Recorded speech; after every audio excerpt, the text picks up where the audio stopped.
Welcome, everybody, to another episode of Needs Some Introduction. I'm your host, Victor, and on this podcast, we go week to week, breaking down a popular streaming show, providing some context and some recommendations along the way. In today's episode, we are discussing the 9th episode of the second season of The Pitt. Joining me again for that conversation is my wife, who is a medical provider, bringing her usual medical insights to the reality or lack of reality of this show. And before that, we spend a few minutes discussing the most recent episode of Drops of God. If you have watched the first season of that show, first of all, recommend that first season of that show to anybody, unless you have a real aversion to watching people drink a lot of wine. This second season, not as satisfying as the first, but definitely has things to recommend it and has done some pretty interesting things. A big plot turn in this particular week of the show. So if you are behind, definitely catch up before you listen to our short breakdown of that episode. And that show is wrapping up next week, and we'll be wrapping up our conversation, those discussions at the same time, of course. But I have a couple of things we might continue to watch in tandem as we continue to watch The Pitt together. Also on the podcast, Sona and I will be continuing to discuss DTF St. Louis, the HBO series, as well as checking in on the season premiere of Rooster, this new university set comedy from Bill Lawrence, which is premiering this Sunday night.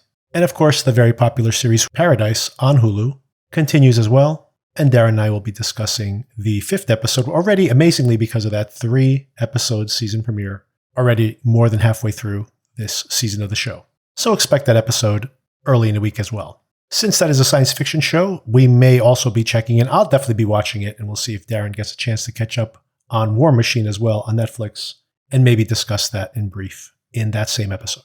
Okay, that's all to come, and many premieres coming in April. I'll be letting you know what we'll be covering throughout April and May as well. Make sure you subscribe so you get notifications when these episodes become available, and send us any feedback to needsomintroduction@gmail.com. With that out of the way, let's get into that conversation where we discuss this most recent episode of The Pitt. All right, Kim, so let's start things off with our usual few minutes spent on Drops of God, which is wrapping up next week. So we're just one episode away from the season finale here of season 2. A couple key points. One, of course, by the way, anybody, if you are behind on the show or interested in pursuing it, this is a very spoiler-ish conversation today. So be warned if you want to skip this part and you do plan to watch the show. But of course, a big event this week, this whole entire season, Issei has been dealing with the fact of his this revelation about his mom trying to drown him when he was a child. And after confronting her with this and talking to his best friend about it, after going on this trip into the middle of nowhere, and this revelation, or I should say this kind of understanding that he obviously doesn't forgive his mom, he says at one point, but he understands her a little bit. Unfortunately, that understanding came a little too late because his mom drowned herself. So this was pretty depressing turn of events. What did you think about this episode and this situation in general? It is quite tragic. That's how it resolved itself. When she was pouring wine for dinner, when she was obviously alone in her vacation home with her maid, I actually thought when the cops showed up that she was going to take the wine bottle and break it and cut herself with it. But instead, she drinks the wine and drowns, which is... Poetic in some ways. Poetic is the word, yes. Everything comes full circle back to her, wine time with Alexandra and her son, who she has resented. It's interesting that, and this is one of the things, I'm not a huge fan of this season of the show. I mean, it's fine. I actually have liked many things about it, but there are things I haven't loved about this season. But I was impressed in analyzing this episode a little bit that this show is written from a psychological perspective, which I thought was very interesting, because oftentimes you watch a show and it's very plot driven, or sometimes because the show is very plot driven, characters will do stuff just to advance the plot. And what's kind of interesting about this show is that everything is done from a psychological perspective. So for example, we have David and Camille in this episode, and you think about what happens between them, where she is entertaining this flirtation with him, but of course still trying to reconcile with Tomas. But there's obviously something there. And then you have David trying to tell her that you're more like me, something she doesn't want to accept about herself. And then basically meeting up with her enemy, this who she claims is her enemy. But I've always thought this is more complicated. This guy who, turned vengeful against her at the end of season 1. However, he did, you have to take the good with the bad in some ways, that he was the one who basically taught her everything about wine and allowed her to be in a position to win the claim. And then, of course, he wanted something bad back, quid pro quo. He wasn't there just for her well-being. And she's offended by that. But that's just how things are. But more interestingly is the fact that David forces her to say, hey, if you want to save this winery and you want to be involved with this, then, hey, why don't you make amends with this guy? Your bad blood with this guy's 3 years old. Just make amends with him. You want me to make amends with my sister? This stuff goes back way more than that. And Camille's like, you guys deserve each other. And it's so hypocritical for her to say that when you think about that. Like he's literally putting it in her face that you are not able to overcome your pettiness, not pettiness, but your, legitimate issues with this guy, this bad blood, which is only a few years old. But I'm supposed to just let bygones be bygones with my sister. So he's forcing her to confront aspects of her own hypocrisy, which I think is very interesting. And the other thing I think is very interesting about this as well is how we have these 4 people with these toxic relationships with their parents and who are all orphaned, right? David with this legacy of his father, with his wine, who still haunts him. And Issei now will be haunted by his mom forever because he doesn't have an opportunity to make amends. Alexander, again, didn't even know he was the father until way into the competition.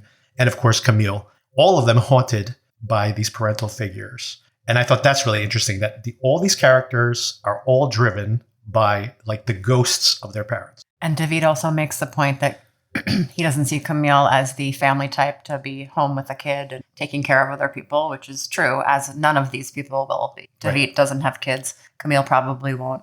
Issei, I can't imagine. He's too traumatized by his childhood to want to be a parent, potentially. So it's an interesting comment on that. Although David's sister, I forgot her name now again, but Tamar, right, has a daughter, at least, so she has overcome it in some ways. However, she also is haunted by this father figure. But not in the same way as her brother is.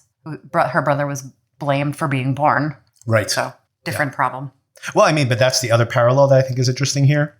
Again, the idea that literally David is never going to forgive his sister for taking the father's side when he's literally being blamed for being born. And think about Issei. Issei is nearly drowned by his mother.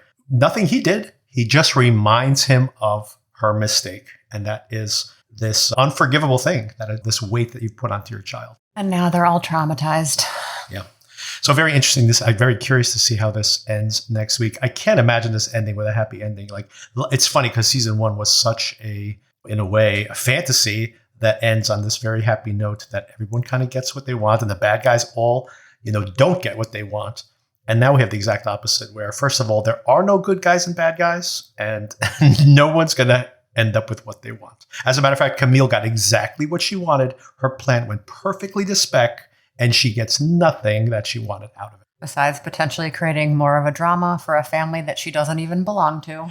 Because Tamar does not want to commercialize this wine, and now her life is going to be pure chaos because she is given the house, but her land is going to now be taken over for this, maybe not mass production, because they're going to only give it to a small proportion of high-paying wine connoisseurs, but still, Camille screwed that up. She screwed up her own relationship with her husband.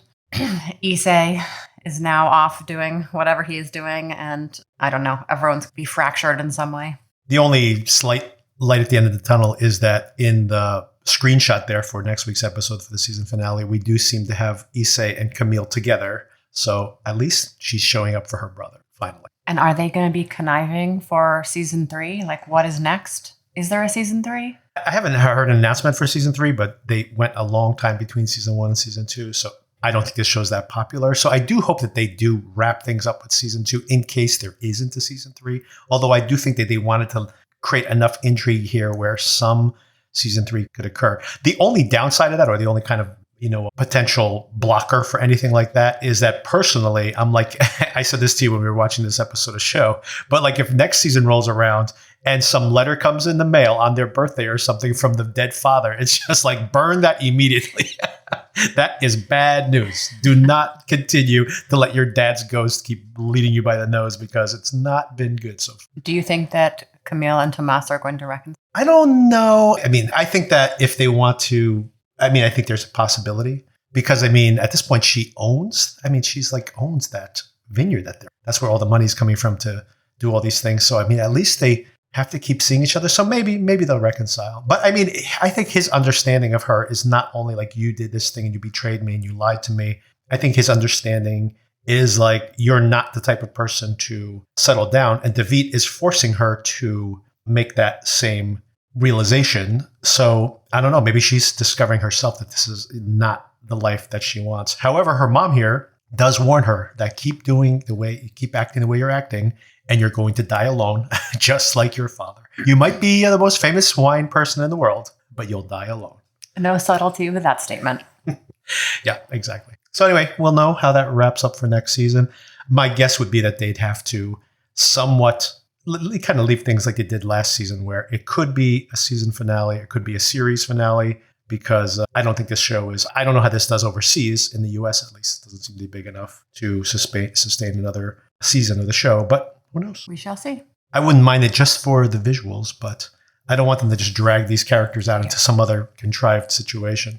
All right, let's talk about the most recent episode of The Pitt. This is the 9th hour of the show. These kids supposedly think they have 3 hours left of the show, but we know there's 15 episodes in the season.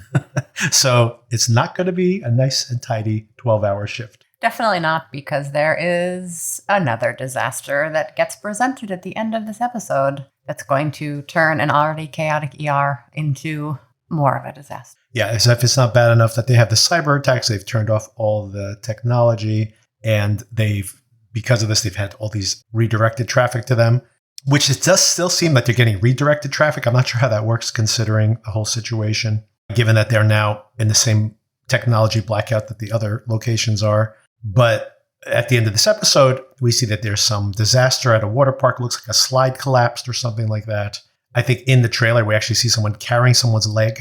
So it looks like it's going to be pretty catastrophic. And they know it's coming to them because I guess they're the closest emergency room to that water park. And of course, I'm pretty certain there's no way that not only is this the 4th of July and we see our first firecracker incident here, there's no way that there's not some fireworks disaster that's going to compound on top of this water park disaster, which is my expectation. Yes, I'm sure it will be exciting.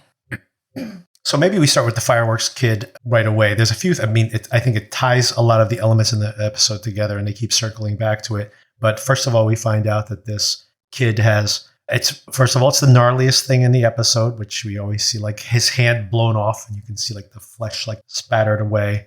A very cool special effect. Looks like a practical effect where the 3 fingers work, but the 2 fingers are removed. And how realistic was this? That was pretty good. I believed that he blew off his 4th and 5th finger for sure. And it looked real. It's very clean, by the way. Like even when you see the x-ray, it's like all the metacarpals have been... Yeah, there's no jagged edges. It's like a clean shot. So yeah, it's like the bones got popped out. That's more of like a karate chop to the metacarpals as opposed to a fireworks explosion. But that's okay. By the way, I've had a firecracker go off in my fingers before, and like it stings your fingertips, but it does not. This, like as they said there, this is not a firecracker. Yeah, this is like a firebomb. Yeah, this is like a cherry bomb, minimally, maybe bigger than that. And of course, the story comes out that he is being watched by his sister, who I assume is an adult or at least old enough to be a guardian. Yeah, she's a college student. That's right. She drops out of Ithaca to move back home because unfortunately, her Haitian parents were deported. So now she's in charge of the 12-year-old brother. So she's of college age. And this kid is getting into trouble with other kids in his apartment complex, including drinking alcohol. Yes, he's been drinking, of course, which is a part of the problem here. Those kids in the neighborhood are a bad influence. And yeah, these kids, I was a latchkey kid and we got into nothing but trouble in the summers. So we were... But you didn't drink alcohol when you were 12? I did not drink alcohol when I was 12, no. I did smoke when I was 12, though. Oh my God. You did? I did. But the whole situation here there's like political commentary as well. Haitians were a protected class. A lot of people who were migrated here under some political protections after it's like natural disasters and political upheaval that happened in Haiti. and that was revoked under this current administration. So a lot of these people who were legal suddenly are illegal, and of course are in this situation where they're losing their protected status. I mean, you had not a Haitian patient, but you had a patient that lost his legal status recently. Yeah, he's been living and working in the United States for over 25 years as an engineer, and he was granted asylum from Venezuela. And he was a working, functioning, tax-paying human being who had a medical problem that was finally getting taken care of because he had insurance finally after being uninsured for a long time. And then they revoked his legal status and he lost his insurance and lost the ability to get a kidney transplant. Yeah, it's crazy. And you think about just, families like this or just people who are in that type of circumstance. Just, another thing that the show is, not subtly, by the way, but at least reminding us that there are real people who are caught up in this political conversation. And now we're facing this sister potentially losing custody of her brother because now social services is involved and he's getting in trouble. But in the end, they don't imply that he's going to be taken away. But remains to be seen. Yeah. All right. Another key case here. Mel's sister shows up. We've only seen her one time, I think, previously on the show. She met up with her at the end of season 1 when she finally had her shift end. And we see her sister who's on the spectrum. We've met her previously. I think Mel is probably subtly on the spectrum, to be honest. Yeah, more on the Asperger side. Her sister is a bit more to the other direction. And I think the actress who plays that character is autistic. Yeah. And what did you think about this? We have a few things happening here. First of all, of course, Mel is very nervous still about her deposition. Very nice to see, Langdon, who, of course, we saw Langdon in season 1, really appreciated Mel, her understanding. And we've seen him previously working with a patient that is neurodivergent and remembered to turn down the lights. And we see him taking very good care of Mel's sister, which is very sweet, of course. It turns out to be pretty minor, just urinary tract infection. But I did make me think about this. And I've heard, you've never talked to me directly about this, but just from conversations about patients in your hospital and such, I always wonder about the whole situation, which we've seen multiple times here on the show, where if your friend or family shows up, it's like they immediately cut the line. It's like all hands on deck to help out your family member. Yeah, 100%. I get phone calls from doctors in my practice whose friend of a friend is in the ER and can I check on them, which always puts me in a tough spot because I don't have access to their chart. I just have to go and talk to the ER doctor and tell them it's a friend of a friend to get their treatment expedited, which is fine. Hopefully it's helpful. It's just interesting. I mean, for me, obviously, you would assume that that's the case, that you want your family to be seen first, although it is in a way, I guess, I don't know if there's any kind of regulations about that. One thing that definitely is a regulation, which is explicitly said here, or at least best practices, which is that you shouldn't treat your own family members. I 100% agree with that because your judgment is clouded. So best to hand off to someone else to deal with. And I have, by the way, physically taken patients out of the waiting room and asked the triage nurse to get me a spot in the ER so I can examine them and therefore get their workup expedited because it's potentially a, limb-threatening problem. So yeah, we do have the ability to be like, you come with me. Speaking of streamlining the process, we see here that Dana has called in one of her friends who retired or semi-retired to come in, and she has been out of practice for years now, but she remembers how it used to be. And she goes in there, gets in the way of those They're medical assistants who are now assigned to be unit clerks and they can't organize anything. And this woman who is anti-digital age did everything on paper. She knows where her papers were. The same ones she used before she left the ER are in the same spot because nobody needs them or uses them. And she puts all those protocols back into play and gets the paperwork, lab work, radiology reports, everything organized within minutes. So you need old school people like that. And you have this new girl who shows up who's saying, hey, do you need anything? I think it's also her first day on the job or very recently on the job. And she's like, oh, do you need me to take any labs up? And she's like, you come get these labs every 15 minutes. And she's like, okay, we'll do. But she's like, cracking the whip and knows how to do it. It's also funny that she knew how to she knew the test form for the fax machine, which everybody's so stressed out about the fax. I like the commentary that they're like in a private hell. First of all, they have to unjam. There's an error message, so they have to go and get on the internet to find out what does this error message mean, which means they have to like exit the building so they can get a cell signal, because obviously inside of that's how it is in any office building. You just don't have internet when you are relying on your cell network. So they have to go outside to get the cell signal, to look up the error message, to find out that it's a paper jam, to then go open it up, yank the paper jam out. They're so excited. And then there's no toner. Then there's no toner. Like, what do we call? They're like, 1985. Where's the toner? I mean, who even knows where the toner is? It's another form of hell. We still use fax machines and photocopiers in the hospital. So everyone that works at the desk in a hospital knows where the toner is. Apparently, that's what I was going to say. Is like what's the funny thing about this show, that this hospital, in this fictional hospital, is so modern that they don't use a fax machine. But exactly that. But you could imagine, like, if you do not use a fax machine, I mean, they literally have to bring a fax machine there in this particular fictionalized story. That if you don't use fax, and I didn't even think about that. It's just like, you have to have toner. If the fax machine's running all day, you're going to run out of toner like right away. You're going to have wherever the toner is, you're going to have to find out where it is and make sure you have backup. Because as soon as you fill it, it's going to be out again.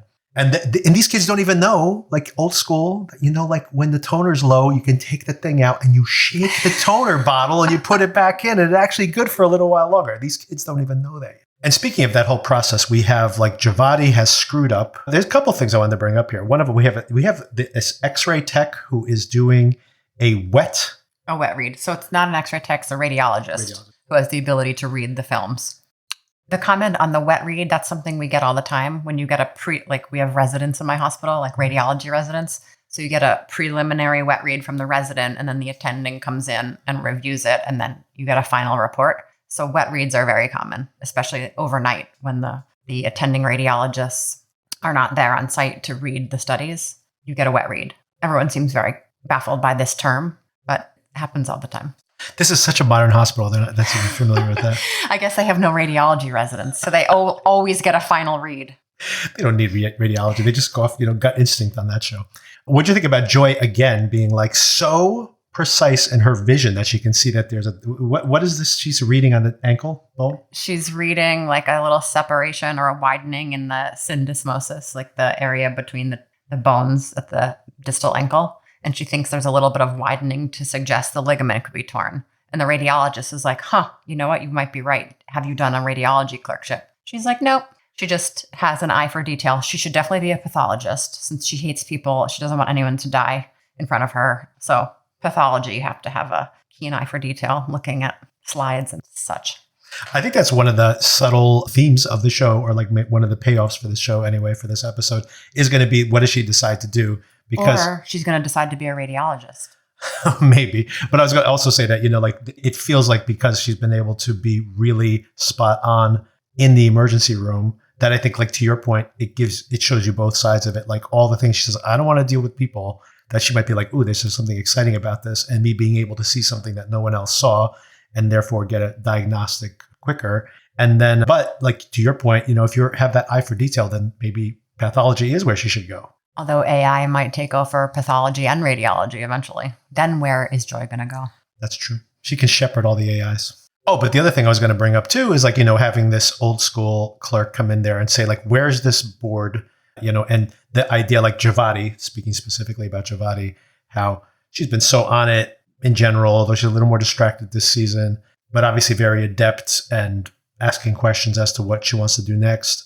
And again, I think a lot of these doctors are like now starting to ask themselves questions as to how they want to proceed with their careers. And in this case, obviously it's because of this, lack of familiarity with this analog way of doing things. But first of all, I thought the nurses were putting the cases on the board, and Garcia chews her out and is like, it's Whitaker says that you have to be responsible for everything on your own because of the fact that we don't know. Everybody's overwhelmed right now. Garcia is just like downright rude to her. And but I wanted to ask you about that case. So because they missed she forgot to put it on the board, then there was no clipboard for it.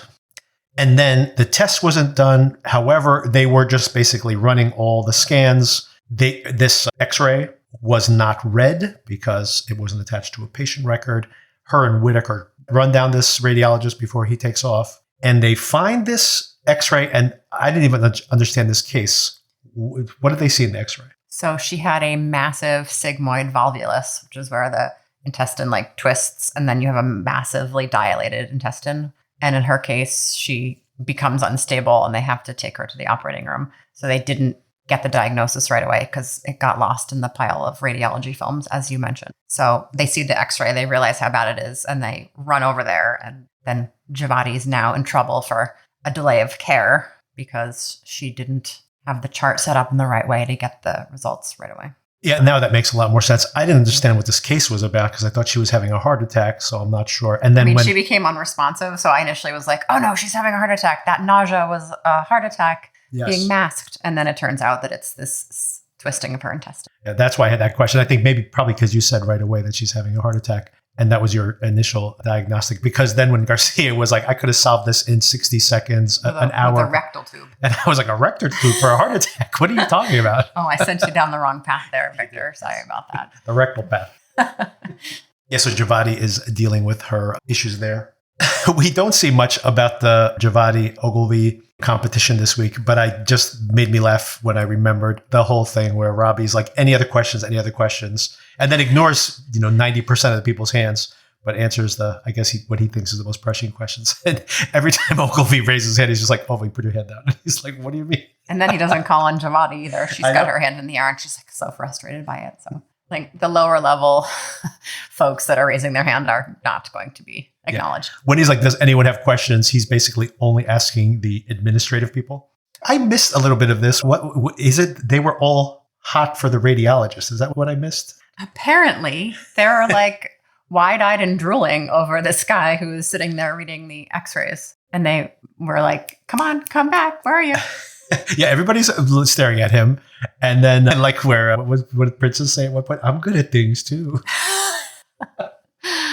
I mean, the guy wasn't that good looking. So that's why we're all like, what is everyone doing here? I honestly was confused by all of that because when they were saying like he's just more of a distraction, I thought just having the equipment there was a distraction. I didn't realize until like the women started to like fawn over him. I was like, oh, I didn't get that. But weren't they staring at Robbie too at one point? I didn't get that. Wasn't that what they were looking? Oh, maybe I confused it. Maybe I thought, well, no, they're staring at the radiologist. Oh, the radiologist was in there, and he was just sitting there. Okay, I was very confused. I asked you about it. I'm like, what are they looking at? I couldn't figure out what's happening. They're looking at the radiologist. Okay, well see, you never get to see radiologists in person unless you go stalk them in their dark radiology. No one's seen this guy before. It's like a unicorn. Okay, a couple of things about Robbie and Abbott here. Of course, we saw Abbott being suicidal last year and now apparently still taking on some dangerous, being a medic with the SWAT team. So he likes to live on the edge. We know Robbie doesn't ride his helmet, doesn't wear his helmet when he goes riding. And now, of course, going on this trip.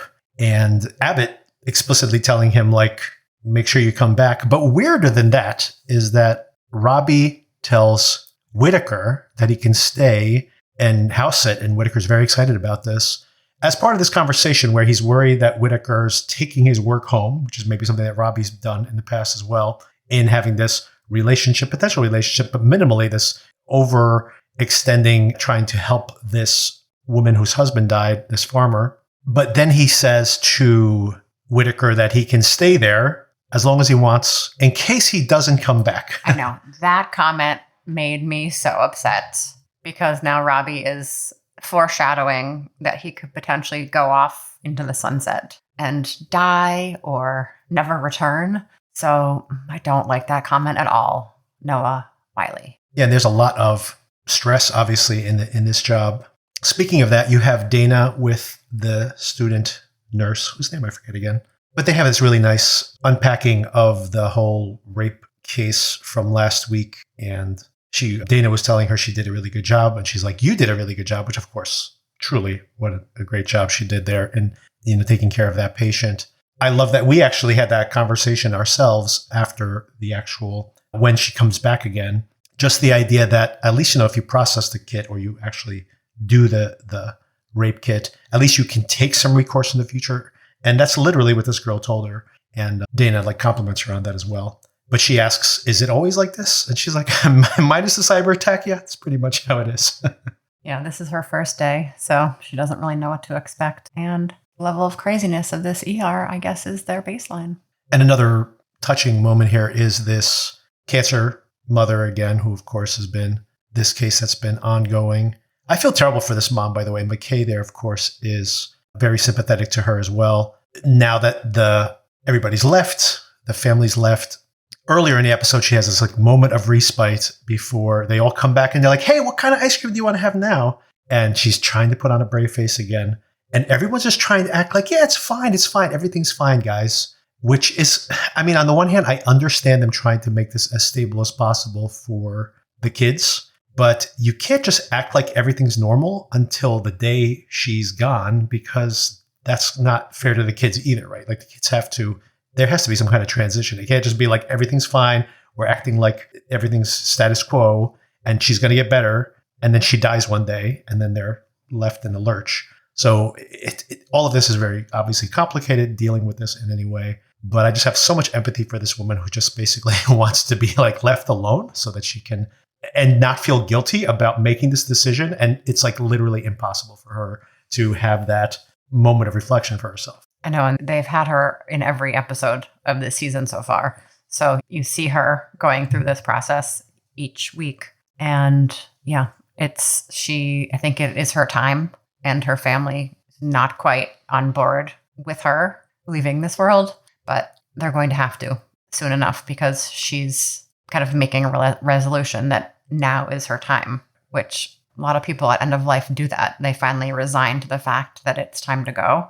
And then it happens fairly quickly after that. How that is, I don't know. If you have this premonition that your time is limited and that you're going to need to say goodbye to your family and just have a moment of peace, which of course they won't allow. Here, have some ice cream. Have this, have that. Hi, mom. She's like, putting on a face because they just throw the youngest son right on top of her. Like, hey, sit on the sofa sit on the bed with mom. It's like, yeah, that's what she wants, right? Considering she is like in excruciating pain, just moving her leg.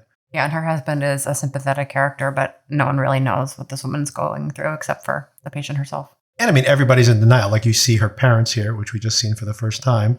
And they're the same thing. Like, hey, let's have ice cream. Let's open mom's first. That's her favorite flavor. And nobody wants to accept the fact that her time is very short. And of course, however she's lived so far and how many times she's had remissions, and they're probably like, this is just more of the same. And she's trying to be like, I'm tired of fighting and it's getting worse and I don't want to do this anymore. But how do you say that when you have a family? And I think that's what a lot of families do when they have a family member who's dying, is they focus on the minutia, on the little things that they can understand, like it's time to eat ice cream. Like, we're going to give mom her favorite ice cream, as you said. So that stuff gives you something to do with your time as opposed to thinking big picture. Because another one of these touching details here in the show is this overweight characters come back who it's still, I find very funny, unintentionally funny, how incredibly proficient he is on the touchpad, being able to string these full sentences together by just looking at these pictures on the screen. Anyway, that's the fact he can communicate, back and forth with his sister in near real-time conversation is all of that, like I said, unintentionally comedic. A bigger question I have, though, is, or I should say just kind of observations about this, is, they have to go outside. Again, how inconvenient it is to have this person who's like, you literally want to get them up to surgery as quickly as possible. And now, in the meantime, you have to drag them outside to try to get the sister on a phone. Very sad, just the subtext of this, that he's estranged from his sister. You can only imagine, sometimes people who have these food addictions or any kind of addiction, they have some kind of pain in their past. And when she's saying, I'm sorry I left you behind, but I just had to, for the sake of her child and her family, they needed to get out of that situation. So it seemed to be like some toxic dynamic in the family. And this is very sad, but at the same time, it's very interesting when they ask him, what are your chances of survival? If I don't do the surgery, it's 100% chance of fatality, basically. And I have a question as to this actual prognosis. And then a 50% chance of dying during the surgery, which seems like a really rough trade-off, but hey, it's not 100%. And maybe that conversation with his sister gives him the courage to go through with it. But first of all, what is happening to him? He has perforated diverticulitis, which is like where you can get little bits of food particles and stool that get stuck in these little outpouchings of your colon. And if they get infected and they rupture, it's basically like colon contents spilling into your abdomen, which makes you potentially septic and unstable if you're not cared for in a timely fashion. However, he does not appear to have any of those things. He's on the phone communicating. His blood pressure is okay. And they're commenting that there's a 50% mortality for a patient who has perforated diverticulitis. Is that partially due to his obesity, though? It has to be. I don't know if those statistics are correct. It seems a little high, the mortality risk that is quoted. Obviously, patients who are super morbidly obese have a higher complication rate than the average person. So they're going to get him to the OR now. I assume he's now agreed to surgery, right? I assume he needs to consent still. Right. He hasn't signed, but I do think that when Abbott wheels him back in, it seems like they're taking him back to the operating room. They're not putting him back into one of the rooms down in the ER. A couple of questions I had on that. One was, I think they specifically said that when they first sidebarred in the very first episode or whatever, the first episode he rolled in, that might have been the second episode. But in that one, that they did mention that if he has to have surgery, that his mortality would be higher given or the risk of mortality was higher because of his size. Yeah. And that's when they sidebarred Garcia the first time. The second question I was going to have was about Garcia, not only her having terrible bedside manner, but didn't she just bring that other woman upstairs for the colon surgery? Like, is this normal? Like, is there only one surgeon allocated to the entire I know. ER? She's like the triage surgeon. She's like, you need an operation, you go upstairs. Hi, I'm back. She's obviously not doing the operations because she's physically in the ER.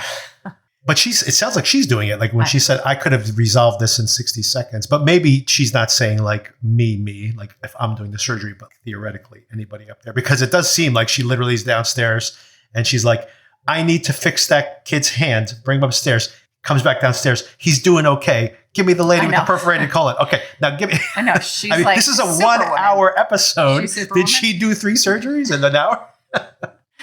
In my emergency room, we have a surgical resident who gets all the surgical consults and then triages them to the appropriate surgeon on call for each specialty. So she's sort of functioning in that way as like the surgical triage person who's deciding in conjunction with an attending, although I thought she was a trauma surgery resident. So anyway, you haven't seen her attending anywhere.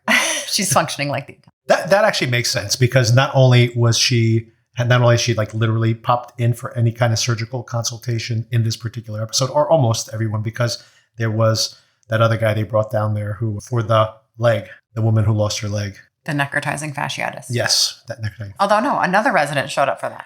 Initially. And then she comes in. Right. So not only has she been down there a bunch of times, just in this is just one day, but also in the first season, she seemed to have a similar role during this shift. So maybe this is kind of a relationship. Like you said, she might be triaging like what's going on up in the operating room because she can't possibly be doing the surgery. And I mean, like, think about it. If she was doing the other surgery, how is she back down there to consult? It's a slightly exaggerated, her role, but it's basically on point with having a resident assessing patients who need surgery. Anything other than the big revelation at the end about this disaster? Anything else that pops to mind?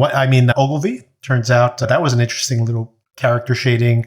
Ogilvy sees that guy. Oh, well, I have a question as to what your diagnosis for that guy is who has the kidney pain. But the guy gets very pedantic about his use of grammar. And then he says, well, my dad was an English teacher. And he's like, oh, he's an English teacher. So they kind of commiserate on that. And he goes, your dad must be very happy that you're a doctor now. And he goes, I wouldn't know. So kind of a little something telling you that there's yet another family dynamic problem here within the show. A little more character development. Anything else Santos and Garcia, that they're having a little trouble? Santos is having trouble all around, everywhere, including with her outside relationships. So her advice at the end is don't date at work. Pretty good advice to take. Yeah, the English teacher has CVA tenderness, which is costovertebral angle. When you hit it with your hand, it hurts if there's a stone over there because that's where your kidneys are. So that was just a positive physical exam finding that he may have like a kidney infection or a stone, which that could potentially go either way. But it looked healthy. I mean, it looked like it was when they scanned it. Yes, he didn't have any hydro, so no fluid around it. So maybe it's just simply a simple small kidney stone that needs to pass. Yeah. Nothing too crazy with that case. Other little things like Princess won she correctly guessed the cyber attack. Princess was cheating. She was cheating. She got inside info that the other hospital had a cyber attack, and now she's rolling in the cash. I like how she has a side conversation in public because they're the only ones who speak whatever dialect they speak, a Philippine dialect. And if Santos was around, she would know. But she's like, how much do you want to keep your mouth shut? And she's like, I want 50%. Gotta take the bribe.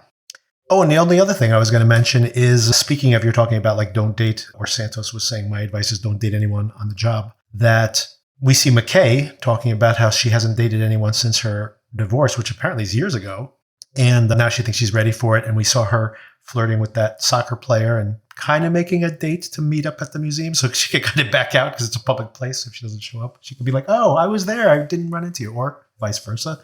She has the option if she wants to. So that tells you something. But more importantly is that she has this conversation with Mohan, who I feel is so underserved this whole entire season. And now she's talking about how, well, I was thinking about going back home because there was this guy, this old man who was just here to get attention. And maybe that's what my mom needs too. And that's why she's dating this guy. So I don't even know what they're trying to develop here. But the reason it's problematic is because they've so underdeveloped her character so far. And now in next week's preview, we see her like suddenly collapsing and having some kind of condition. So I'm like, all right, what's happening with her now? They're just desperately trying to give her a storyline when she hasn't really had a storyline. Exactly. So yeah, I'm not particularly vested in that character of the show. So maybe we could check in a little bit here on the season so far. So this is about where the catastrophe hits last season, which of course we didn't know what we were in for in season 1. So like when things really got out of control, for me watching it, of course, I warned you that something big was coming. So you kind of knew it was going to happen. But for me watching this show, I'm just like, this is just a week-to-week procedural. And then all of a sudden you're like, oh my God, what is happening on the show? So it's kind of doesn't do it any favors that has a formula now that it has to follow. And I mean, they can play with that formula, by the way, right? Like they are giving us a disaster at almost exactly the same moment we did last season. As I mentioned, I'm pretty sure that, everything's going to be like, thank God the Waterpark thing is under control, like 2 or 3 weeks from now when their shift is coming to an end. And actually, then there's a fireworks disaster that occurs, and then you get a second or a third wave, and which then that could be like, hey, is it every week? Like with a cyber attack, there's a Waterpark, there's a fireworks, potentially a fireworks type disaster forthcoming, that maybe that seems like a little tedious too. But I mean, they could still play with this. But how do you feel about the show this year versus last year and how it's been paced so far? And I like the pacing of it. I think for TV watching purposes, to have some sort of disaster thrown in just increases the drama of the show for viewership to continue, even though, how many really terrible things can you have happened to one emergency department? So I'm still on board with the show. I like the characters, and their level of medical accuracy is great. I could just see like how many seasons of the same thing could we have to still keep an audience watching it. I think if they continue with the character development, they could potentially continue the show. Yeah, I mean, I actually think it's more like, to be honest, there's like more growing pains in season 2, because you think about how long ER ran for, and or Grey's Anatomy, another example. And it's like you can always bring in new cast members, especially here where, you have like new residents showing up. And if you like characters that are fan favorites, that you could see them year to year, right? We check in with them every single year. And now that person is like now could be in the surgery department, right? And that person, so we can keep the characters around. The characters can now become ER doctors, surgeons, blah, blah, blah, and continue to interact with each other in a different way as they mature. And can come in as patients. You can imagine somebody like leaving and then coming in as a patient later on. And then you're like, oh yeah, but how are you going to bring that? Isn't that kind of ridiculous? How do you bring one of the old cast members as a patient for a whole season of show? I'm like, the whole season of show is one shift.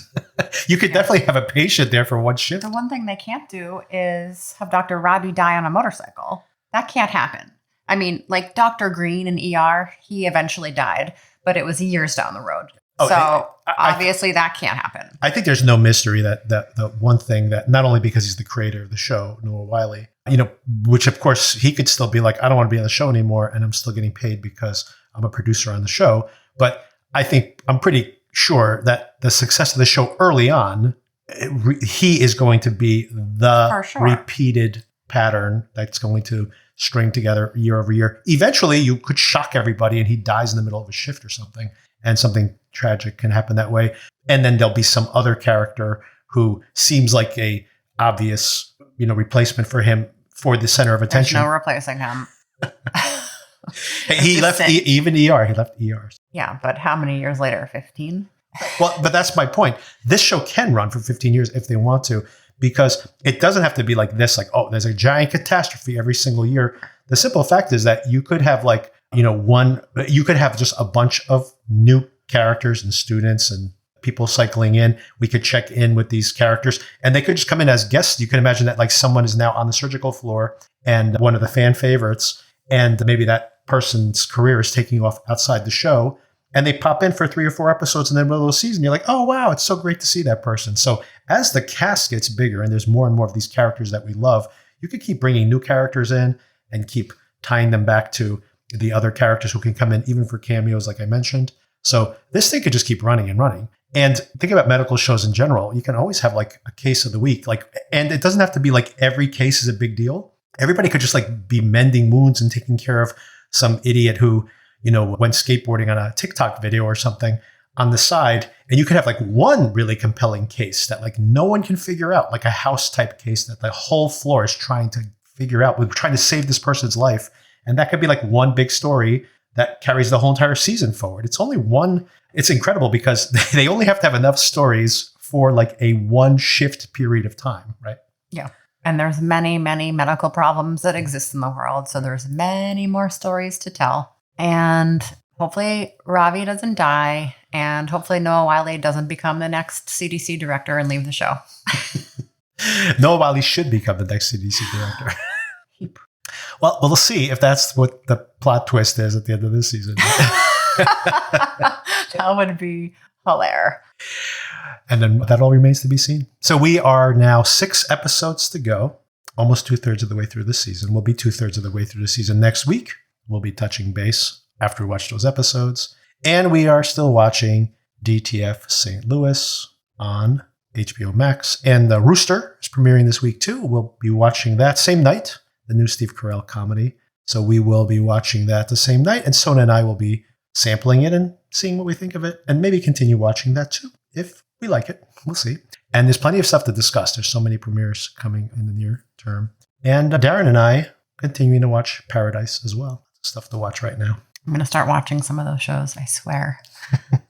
You're a whole season behind on Paradise, so you might want to... How about DTF? You're only 1 week behind on that. I can do that. So yeah, we will check in on all that. And of course, Some Drops of God wraps up next week. We'll try to find something else to watch in tandem after. I think I have a show. Leave me in suspense until next week. I will. All right. Thanks again for the conversation. You're welcome. Goodbye. Bye, everybody.